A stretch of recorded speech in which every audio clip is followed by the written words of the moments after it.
Heller and Henderson are both interesting, complicated characters with many layers. How would you each describe your character? Well, I would describe Colonel Henderson as a veteran military man. You know, he's been at the CIA for years. He's been training operatives in the field for years. And he's been given the task of training Charlie Heller, who is Rami's character, who is an analyst. He's not typical field agent material. And there is where we have drama. Yeah, and quite a bit of it. Yeah, Charlie Heller is a brilliant CIA analyst.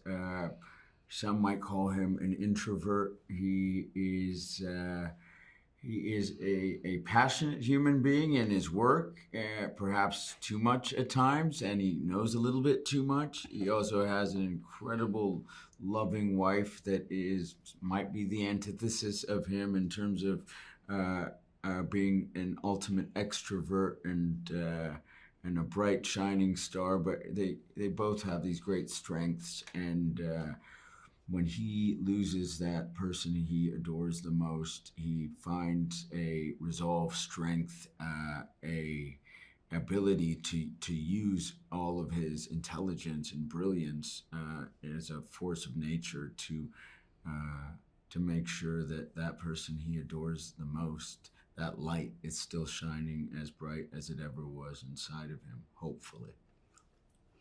What can you tell us about their dynamic?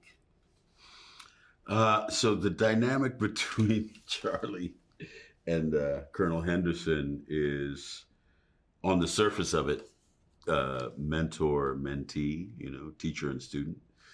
And the brilliant thing about the movie is that it has a lot of different kind of nuances. It kind of goes back and forth between being teacher and master to cat and mouse, and you're not always sure who's the cat and who's the mouse. Ooh, that's excellent. Yeah. I'm enticed. Yeah. I don't even know if I'm not following that up. Heller is not your typical agent. So, what are his strengths and his skills? I think his greatest strength, Charlie is not your typical agent, and what I think his greatest strength is that he's underestimated, he's overlooked. He's someone we can all relate to. A lot of people can relate to, in terms of perhaps just feeling as though you're not appreciated in a certain way, and that can be a very powerful thing to be carrying around. It can be lethal, in fact.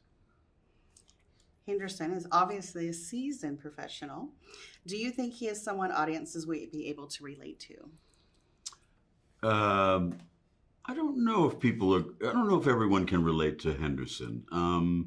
I think what's interesting about Henderson is that most people have encountered someone like Henderson, a person who's in this position of authority, who is kind of dismissive of you in a certain kind of way and underestimates you and assumes that based on what you look like, that you aren't capable of succeeding in his particular field.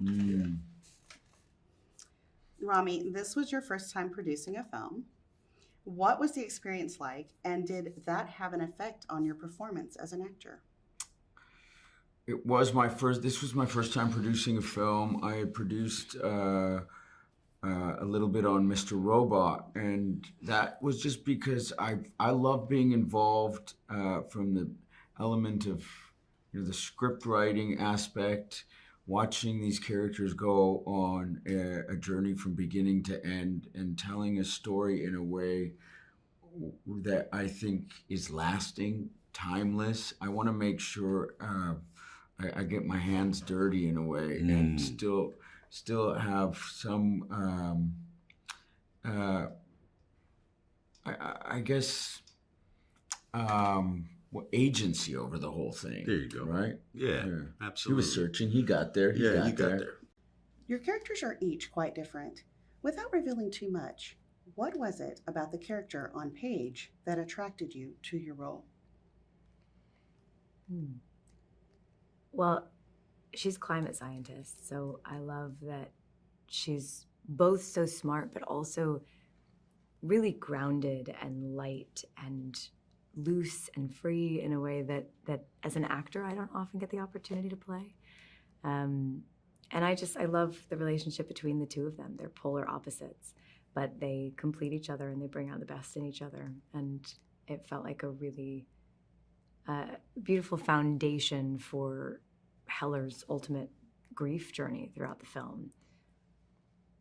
I think what attracted me to Inquilline was that she's this beautiful dichotomy of somebody who, because of her feelings of loss, has sort of retreated from the world.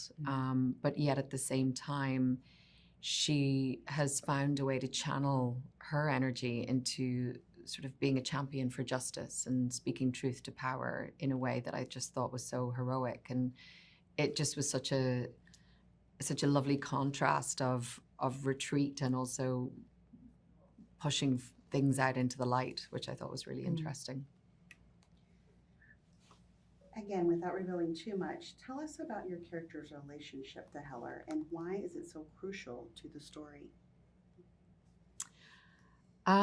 So Inquilline's relationship to Heller is quite complex.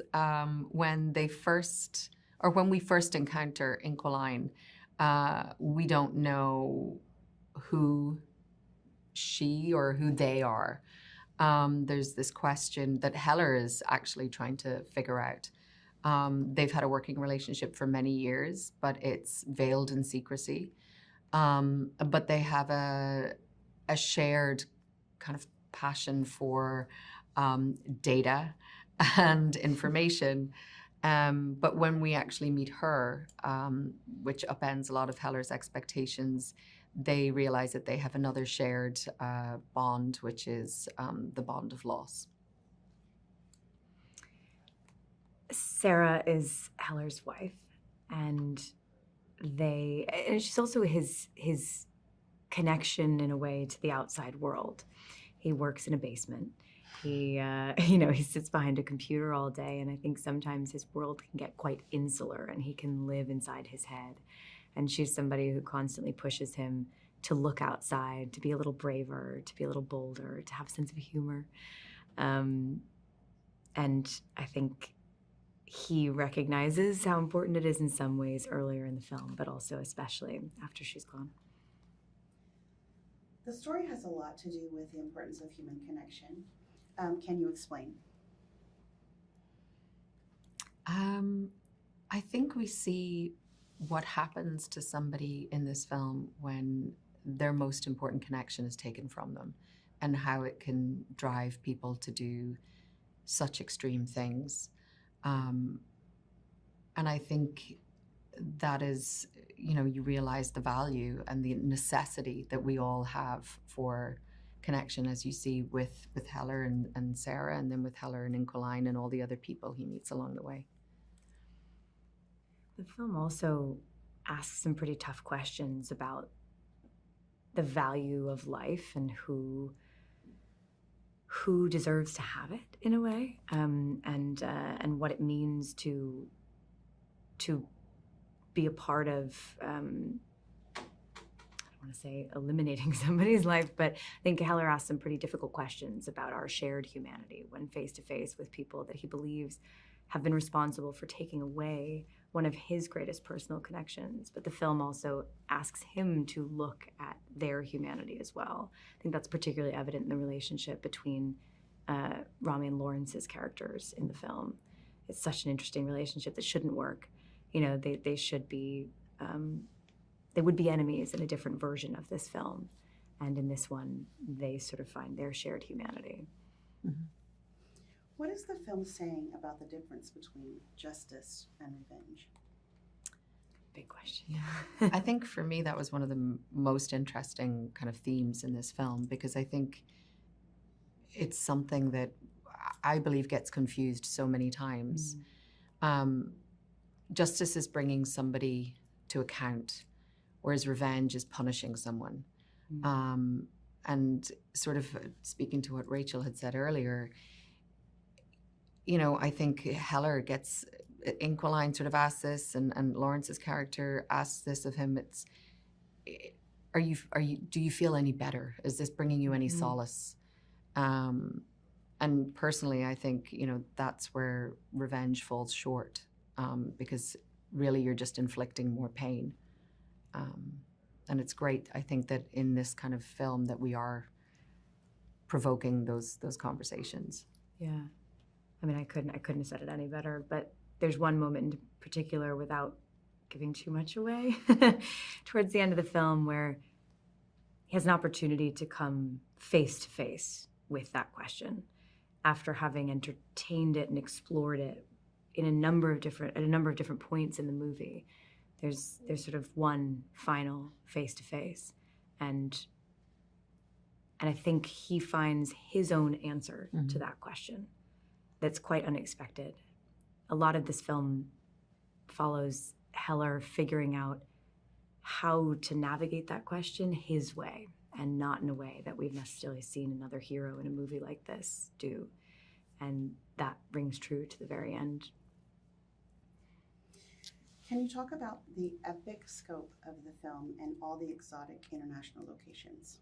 I mean, the film, for what often feels scene to scene like a deep character study, the film is enormous. I had the great opportunity, and I'll let Caitriona talk about the international piece, but I had the great opportunity to watch them shoot that pool break scene that you see in the trailer. And they had 2 shots at it. It was one of the most incredible stunts and feats of set design that I've ever seen in person. They had 2 shots at it because it was this giant pool that crumbles into thousands of pieces. And it took about 7 hours, if I'm not mistaken, to put it back together. Oh. And so watching the stunt team and the production design team and all of the different elements, the CGI folks that go into making something like that possible, it was one of the most inspiring moments I've ever had on a set. And everybody just held their breath and watched the pool break, and everybody was extraordinary. They had it on the first take and then got one more shot at it. Wow. So it just, in that moment, you become aware of the scale of this film. Yeah, I mean, James is an amazing director. I think he is so specific. He knows exactly what he needs. He is so efficient. And it was such a huge task for them. And they also, they got shut down in the middle of it because of the actors' strike, and they were able to... that day. Oh, that was the day that... The day of the pool. Wow. And then they were able to get it back up in record time. But I was shooting in Marseille. They'd already been in London and Paris. Then I joined them in Marseille. Then we all went to Istanbul. So that's a huge company move in so many different places. They were also stitching together interiors and exteriors that were shot in different places. But also they were losing locations all the time because once that company moved, we're gone. So just to be able to watch how James was in absolute control of all that, and how the production design team and everybody were just so amazing. It was really inspiring. And shooting so much as well, but I think that just speaks to just the meticulous planning that was done and how everybody was just on top of their A game. Yeah.